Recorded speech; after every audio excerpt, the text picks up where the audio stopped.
Frustrated by the WBEMSVC Library DLL pop-up crashing your app?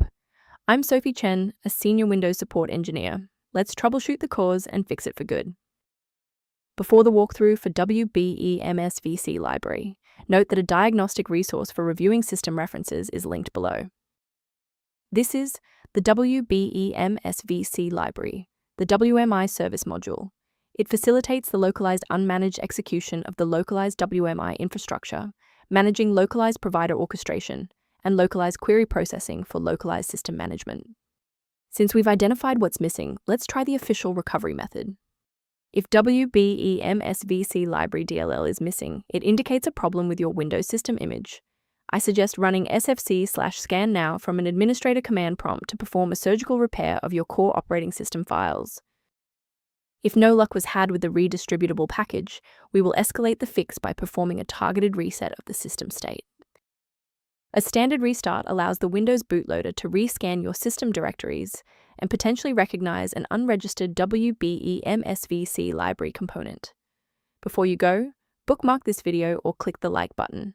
This ensures the video stays in your library so you can finish the final steps as soon as you're back at your desktop. Rebooting was just the start. Now, let's apply the core fix in this third step. Feel free to pause the video if you need a second to navigate. If those core system files are still missing after the restart, we'll use DISM to pull fresh copies from the cloud.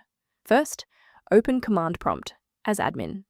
Second, you're going to type DISM //cleanup-image/restore health, then hit enter. Why are we doing this? Well, this triggers a deep cloud sync to replace corrupted local system manifests with verified master files directly from Microsoft servers. Let's look at a key safety rule that will keep your PC protected while we address this error. Remember that manual replacement of WBEMSVC Library DLL is highly risky. Using unverified files from the internet can cause permanent damage to your Windows registry and lead to complete system failure. To complement these security best practices, you may want to consider using a diagnostic resource to help manage your system's library references. If you're addressing WBEMSVC library inconsistencies or system resource gaps, the link below provides informational maintenance resources. I hope this walkthrough provided the clarity you needed to fix WBEMSVC library.